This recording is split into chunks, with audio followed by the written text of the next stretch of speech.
Bismillahirrahmanirrahim. Assalamualaikum warahmatullahi wabarakatuh.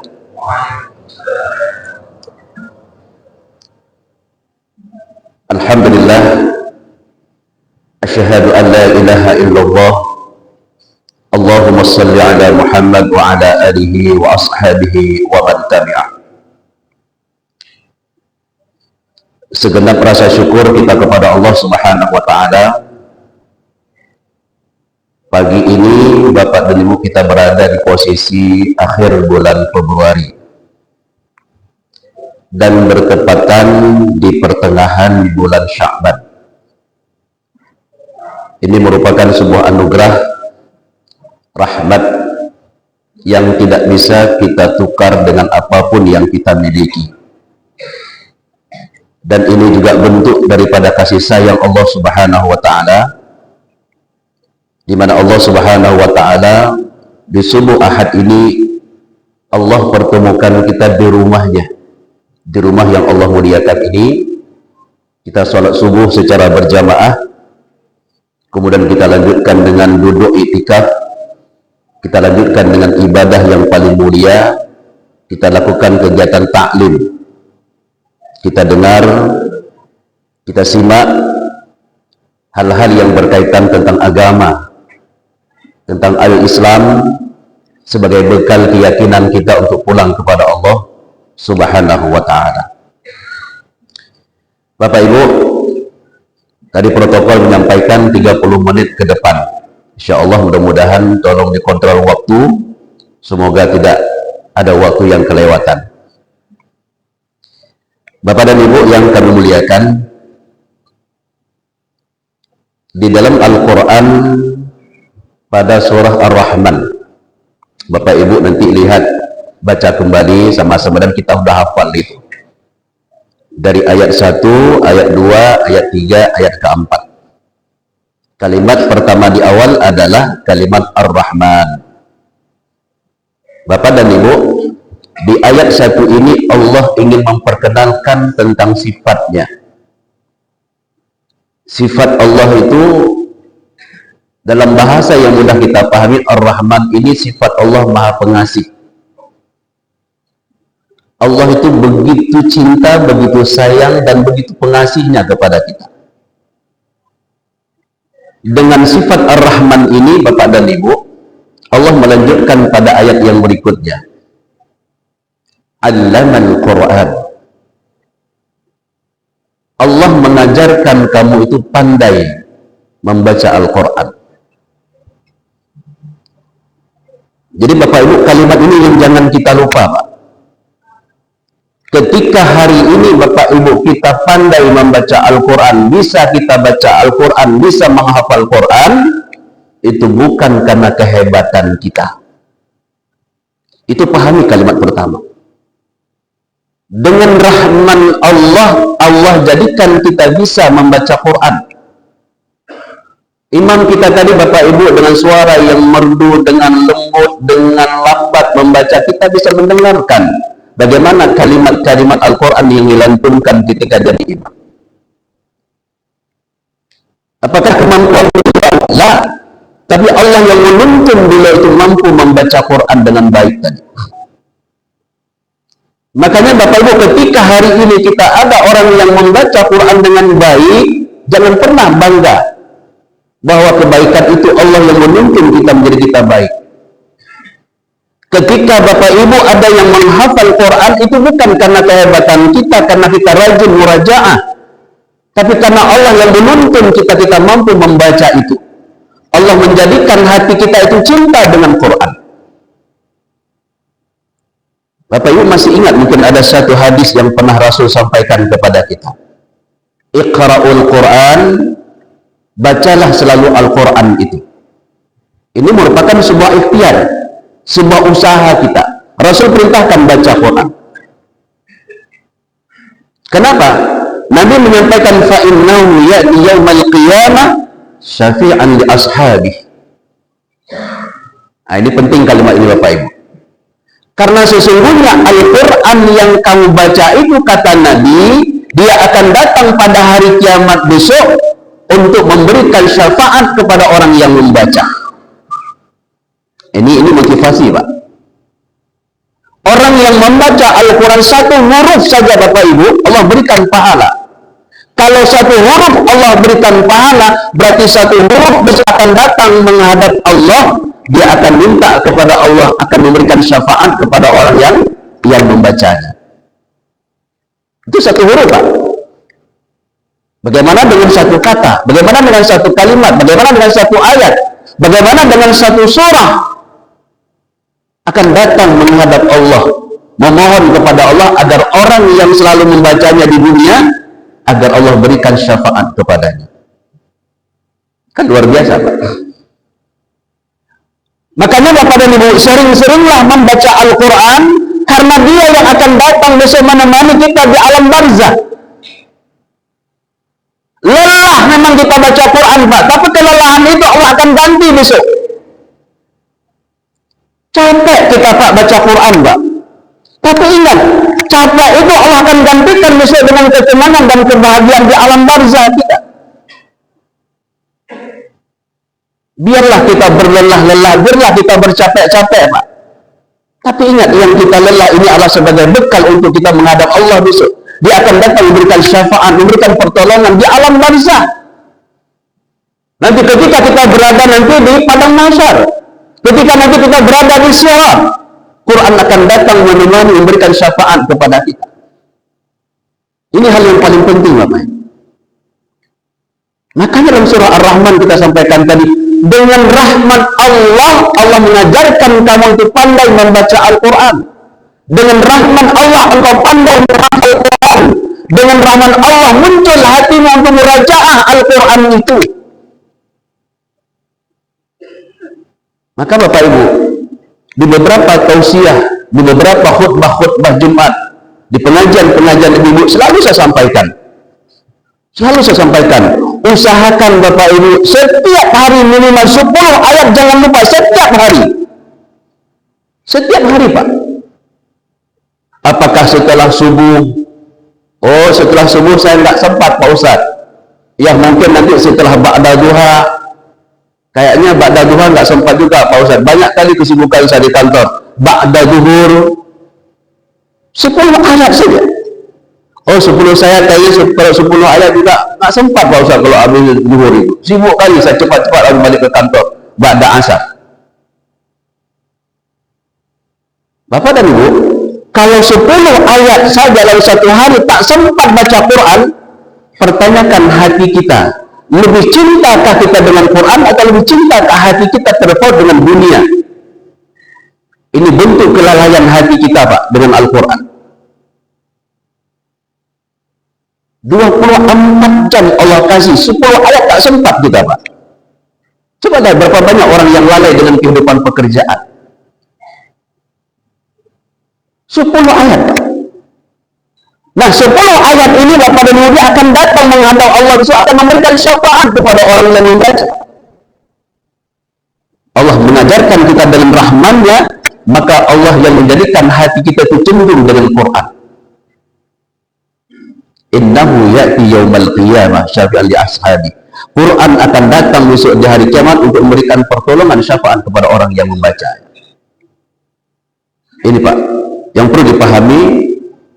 Tanamkan kembali sebuah keyakinan bahwa Quran adalah teman hidup kita dunia dan akhirat. Quran ini kata Allah, an hadza siratal mustaqim. Quran ini adalah jalan yang tertempuh hidup di dunia dengan Quran. Quran ini jalan yang akan tertempuh hidup di akhirat dengan Quran. Baca Quran, baca Quran, baca terjemah, baca tafsirnya.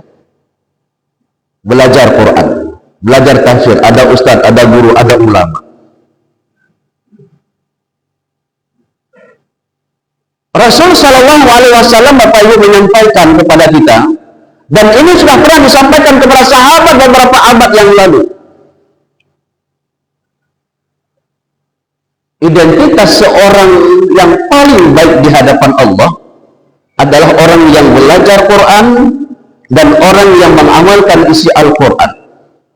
khairukum man ta'allama al-Qur'ana wa 'allama.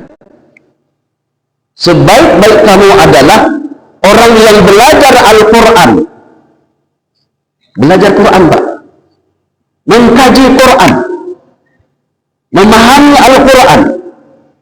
Wa 'allamahu, dan kemudian dia mengamalkannya, dia mengajarkannya, dia mendakwahkannya. Itu orang yang paling baik, Pak. Makanya belajar Al-Quran, Bapak Ibu, dan tidak pernah ada ayat dan hadis memberikan batasan umur kita. Oh, saya sudah berumur 50 tahun, Pak Ustaz, tak mungkin saya membaca Quran, malu saya balik-balik ke Iqra lagi. Tidak ada alasan, Pak. Tidak ada alasan. Belajar Quran tidak pernah ditetapkan batasan umur. Saya baru sadar umur 70 tahun belajar Quran. Saya belum bisa baca Quran, Pak Ustaz. Dari Iqra pertama baca. Malu saya, Pak Ustaz, kalau di masjid panggil Ustaz ke rumah. Dari Iqra pertama, Iqra pun baca. Allah lebih senang melihat orang yang seperti itu, Bapak Ibu. Walaupun kesadarannya itu sudah muncul di umur sudah tua lah kalau bahasa kita. Sudah lansia. Baru sadar belum bisa baca Quran. Dan itu banyak, Pak. Banyak orang-orang yang sudah umur seperti itu baru sadar tak bisa baca Al-Quran, baru sadar belum tahu makharijul hurufnya. Banyak, Pak, di posisi itu. Waktu SD kemana umur, waktu SMP kemana umur, waktu SMA kemana umur, waktu kuliah kemana umur, sehingga baca Quran ada yang tidak paham. Baik malah, Pak, baik malah. Itulah bahasa yang Nabi katakan. Baca satu huruf saja, Pak, kita belajar, Pak. Khairukum man ta'allama al-Qur'ana wa 'allama. Sebaik-baik kalian adalah orang yang belajar Quran dan kemudian mengamalkan isi Al-Quran. Jadi kita sholat subuh ini karena kita paham, Pak, karena perintah Quran, perintah Allah dalam Al-Quran. Maka kita sadar. Ini di poin yang pertama, Pak. Allah mengajarkan kita pandai Al-Quran. Dengan apa? Dengan sifat rahmannya Allah. Makanya Bapak Ibu, kalau ada anak kita yang hafal Quran, kita kan sering kadang-kadang Bapak Ibu mengatakan, anu doang Pak ya Bu, oh Pak pacan kenjeng ini cukup hayu metodologi. Ustaz ini dari luar negeri itu bisa saya Arab anu itu no. Cukup hayu metode cukup luar biasa. Bahasa ini melupakan rahmannya Allah. Kan sering Pak, kita ngobrol-ngobrol dengan kawan-kawan seperti itu. Sudah 30 juz anak kita, sudah 15 cucu kita. Kita bangga dengan metode, kita bangga dengan orang, kita bangga dengan guru, kita bangga dengan orang-orang yang mengajarkan. Bapak Ibu, metode adalah salah satu sarana, guru adalah sarana. Tapi Allah yang akan menuntun anak cucu kita bisa Quran dengan rahmannya Allah Subhanahu wa Ta'ala. Itu yang jangan lupa Bapak dan Ibu. Ini yang pertama yang perlu diingatkan oleh Allah dalam surah Ar-Rahman. Yang kedua Bapak dan Ibu, dengan rahmannya Allah, dengan sifatnya Ar-Rahman tadi, Allah menyebutkan yang kedua, khalaqal insan. Allah mengajarkan Al-Quran yang pertama, dan yang kedua Allah yang telah menciptakan manusia. Masya Allah. Bapak Ibu yang hadir, saya yang hadir ini semuanya karena Allah menciptakan kita. Allah menciptakan kita Bapak dan Ibu min nutfah. Dalam Quran itu, kalau Bapak Ibu lihat dalam Quran surah Yasin, kita udah hafal semua itu.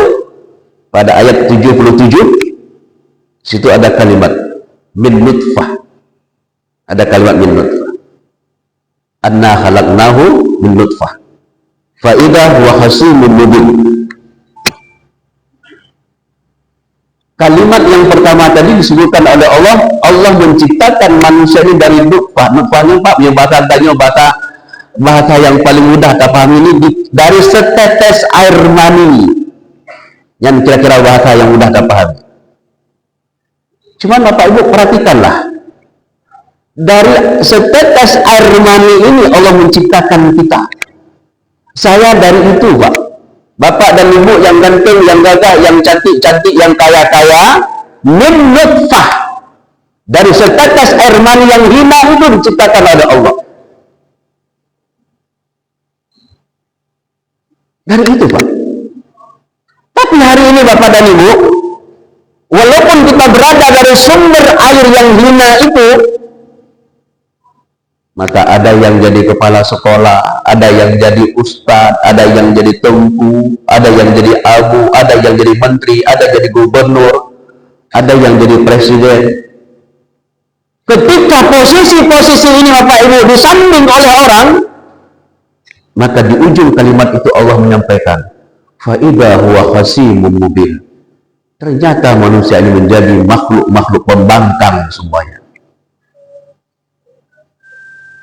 Menjadi makhluk manusia-manusia pembangkang, menjadi manusia-manusia pengkhianat, berkhianat kepada Allah, berkhianat kepada Rasul, dan berkhianat kepada manusia yang telah memberikan amanah. Fa idza huwa khasimun mubin. Padahal dari sumber yang hina, dari air yang hina, nggak ada yang beda, sama kita semuanya. Allah berikan kita jenjang ini Bapak Ibu. Jenjang sosial inilah yang menjadikan manusia huwa khasimun mubin. Manusia yang sombong, manusia yang angkuh, manusia yang sok kaya, sok pintar, sok alim, sok cerdas. Kan ini Pak. Makanya Bapak Ibu kalau pernah melihat, membaca ada hadis, ada satu hadis Pak, dan itu banyak hadis. Di antara orang yang paling dibenci oleh Allah dan Allah tak akan peduli besok di akhirat, gak Allah peduli Pak. Handopin di Allah Ta'ala besok. Siapa di antara mereka? Di antara mereka adalah, kata Allah, imamul kazzab, pemimpin-pemimpin berdusta, pemimpin-pemimpin berkhianat, pemimpin-pemimpin yang culas, pemimpin-pemimpin yang curang. Imamul kazzab, pemimpin-pemimpin yang curang. Sehebat apapun dia memimpin, di akhirat kalau dia tidak bisa berbuat baik, Allah tidak akan peduli orang seperti ini. Kenapa? Bagaimana aku akan peduli kepada manusia seperti ini, sementara ketika diberikan amanah oleh Allah, diberikan amanah oleh Rasul, diberikan amanah oleh rakyat, tapi dia tidak menjaga amanah itu. Bagaimana akan aku open pada rakyat dan dia tidak open? Bagaimana aku akan peduli kepada orang yang memberikan amanah saja dia tidak peduli? Faidah huwa khasimun mubin. Menjadi manusia-manusia pembangkang. Kan banyak juga orang seperti ini Pak. Ketika belum ada jabatan, rajin ke masjid, rajin baca Quran, rajin ada sedekah. Begitu ada posisi jabatan, katibuk membuat, katibuk kerja, katibuk tandu, katibuk pertemuan-pertemuan, ada relasi, ada ini, ada itu. Sibuk dengan dunia. Allahu Akbar waktu zuhur. Ya sudah, berhenti sebentar. Apa berhenti? Berhenti rapat. Lu azan, rapat kan sembahyang oleh Pak Bodoh. Faidah huwa khasimun mubin. Yang dikarapkan adalah untuk kebaikan-kebaikan umat. Tidak ada keputusan kebaikan umat kalau azan itu dibelakangkan, diabaikan. Imamul kazzab. Makanya Bapak Ibu yang dimuliakan oleh Allah, kita dari sumber yang itu Pak. Nggak ada beda, nggak sama saja. Yang beda itulah ketika kita meranjak di atas posisi-posisi kita. Tergantung bagaimana kreativitas kita, bagaimana inovasi hidup kita dengan ilmu kita, bagaimana inovasi ilmu S1 kita, S2 kita, S3 kita, profesor kita, bagaimana inovasi relasi kita, pertemanan kita, persahabatan kita. Silahkan lakukan, tapi ingat, jangan karena proses itu menjadikan kita khasimun mubin, menjadi makhluk-makhluk manusia pembangkang. La taqulullah war rasul wa tahunu li amanatikum.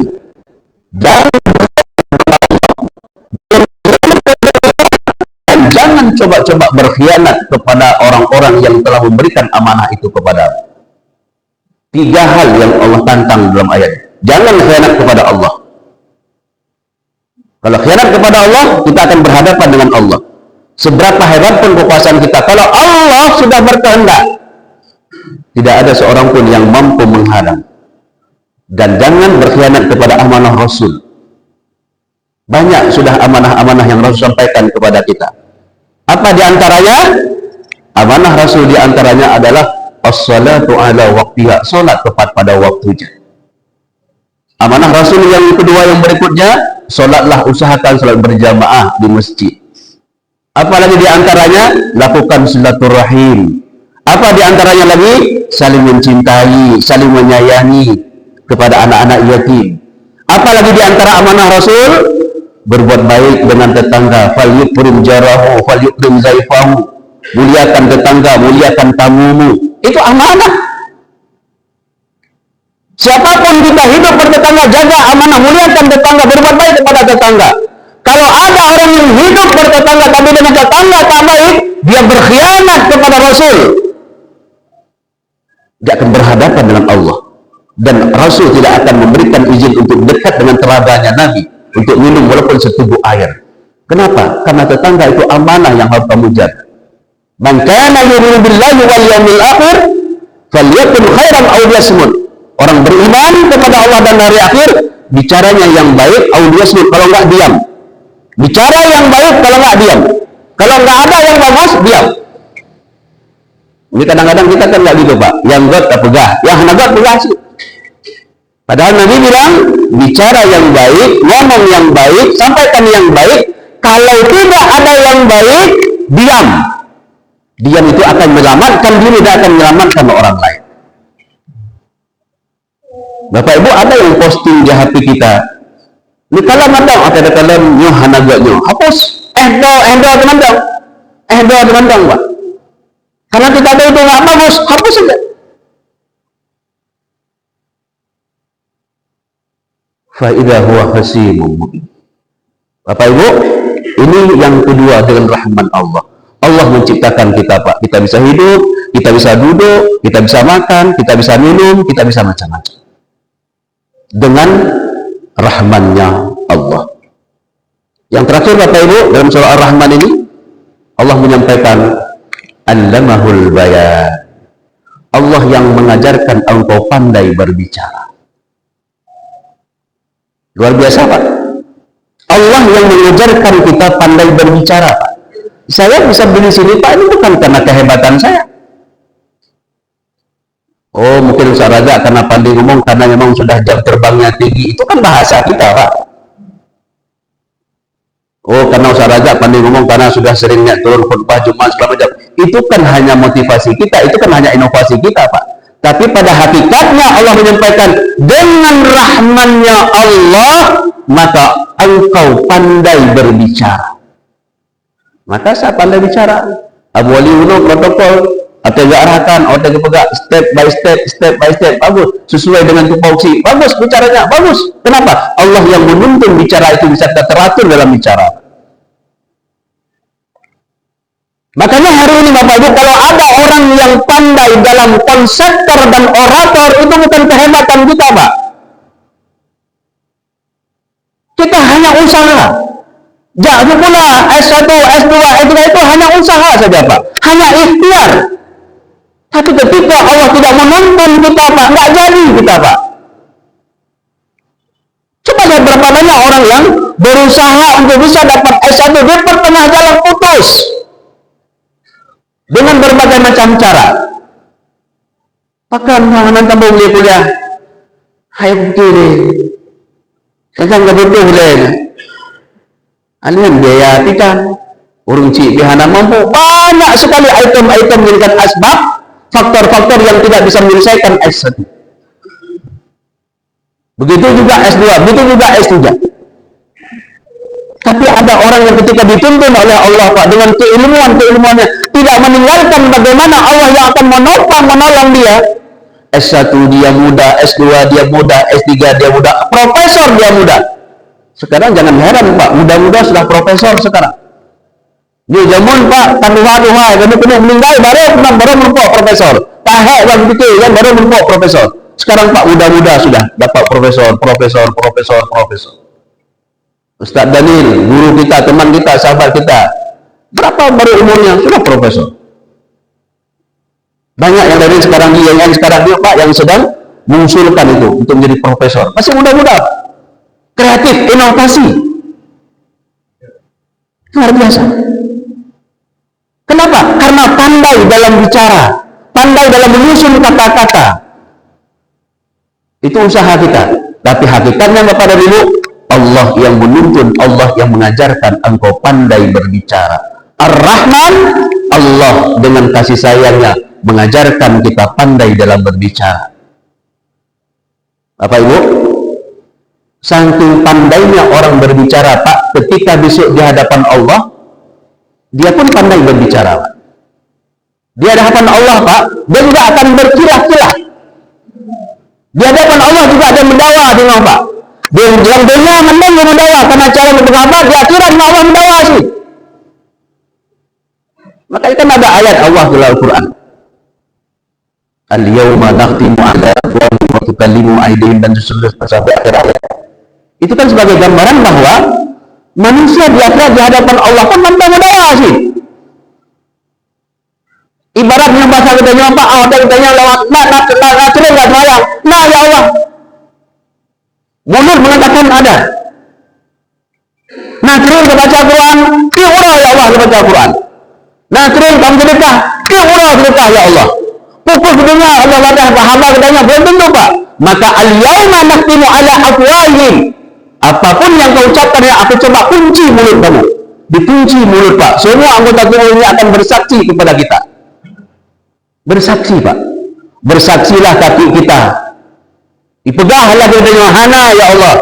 Yang panennya yang babah yang kait dia untuk. Telah mau belok ke handong juga masjid. Padahal rumah kita sampai masjid ya Allah.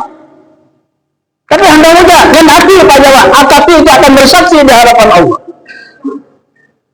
Tangan bersaksi Pak. Bohong ya Allah mulut itu panenanya. Yang telah mau belok ya Allah yang handong ke dekah betul jarawat lagi. Panenanya dipegang hantar di mulut. Tangan akan bersaksi. Kemudian mata akan bersaksi, Pak. Bohong ya Allah mulut itu. Mana ada selama saya hidup, saya ini matanya Allah, asyik melihat hal-hal yang nggak perlu saya lihat. Kurang jangan baca hati. Mata akan bersaksi. Telinga akan bersaksi di hadapan Allah. Panena ya Allah mulut itu. Asal ngomong aja. Saya nggak selama hidup pernah ada. Kalaupun saya pergi Jumat, khutbah Jumat, Long Jawa ya Allah, tapi Long Jawa nyondo Pak pedagang pinjau, Long ya kena sampai akadnya dia saya baru muda, yang kita naik begal urut baru muda. Ini hana yang begal hana, hai tunggu ketemu mudah antara kita kemana, kemana baru muda. Bohong mulut ya Allah, telinga akan bersaksi di hadapan Allah. Bapak Ibu ingat, semua anggota tubuh kita dari ujung rambut sampai ujung kaki yang nampak dan anggota tubuh yang tidak nampak, hati, kemudian jantung, kemudian semua darah yang mengalir 24 jam di tubuh kita akan bersaksi di hadapan Allah bahwa kita adalah ada amanah yang diberikan di dalamnya. Bapak Ibu yang dimuliakan oleh Allah Subhanahu wa taala, inilah Bapak Ibu dilihat kembali dalam surah Ar-Rahman di awal-awal itu kita sudah hafal semuanya. Saya hanya ingin mengingatkan beberapa stressing ini Bapak Ibu agar kita tidak lupa bahwa ketika di ayat pertama Allah menyampaikan Ar-Rahman, nyulung maha pengasih, nyulung maha penyayang. Karena dengan kasih sayang lon, maka lon pujit kata-kata nyon mendung. Dengan kasih sayang lon purno kata jut membaca Quran. Dengan kasih sayang lon, maka urun lon jut dipegah haba ngendet, dipegah haba yang laga, dipegah haba yang laga, yang duit, semua akan bagus. Ini Bapak Ibu, Allah Subhanahu wa taala mengingatkan hal ini kepada kita. Kita menjadi orang yang terakhir Bapak Ibu. Bapak Ibu, yang terakhir saya ingin sampaikan kepada kita. Allah dan Rasul sangat sayang kepada kita. Maka hiduplah dalam agama ini, karena tanpa agama tidak ada kemuliaan hidup. Hidup mulia kita Pak, karena kita hidup dalam agama ini. Dan ketika kemuliaan dalam agama, kita akan terangkat derajat kita di hadapan Allah apabila kita hidup dalam ketaatan, menjalankan perintah dan meninggalkan larangan. Di sini Pak posisi kemuliaan kita. Hidup dalam agama dan dalam agama hidup dalam ketaatan kepada Allah. Inna akramakum indallahi atqakum. Sesungguhnya orang yang paling mulia di antara kamu adalah siapa yang paling bertakwa kepada Allah, bukan yang paling kaya, bukan yang paling ganteng, bukan yang paling cantik, bukan yang paling tinggi jabatan juga, tapi yang paling bertakwa kepada Allah, itulah orang yang paling mulia di hadapan Allah Subhanahu wa ta'ala. Semoga Bapak Ibu di penghujung di pertengahan bulan Sya'ban kita terus melangkah mengakhiri dari bulan Sya'ban. Insya Allah kita berharap minta kepada Allah agar kita bertemu dengan bulan Ramadan, dan insya Allah semoga Allah berikan Ramadan kita Ramadan yang penuh dengan keberkahan, Ramadan yang penuh dengan rahmat, dan Ramadan yang itqun minan nar. Allah akan bebaskan kita dari siksa api neraka. Fa'tabiru ya ulil absar la'allakum turhamun. Subhanakallahumma bihamdika asyhadu an la ilaha illa anta astaghfiruka wa atubu ilaik. Walhamdulillahi rabbil alamin. Assalamualaikum warahmatullahi wabarakatuh.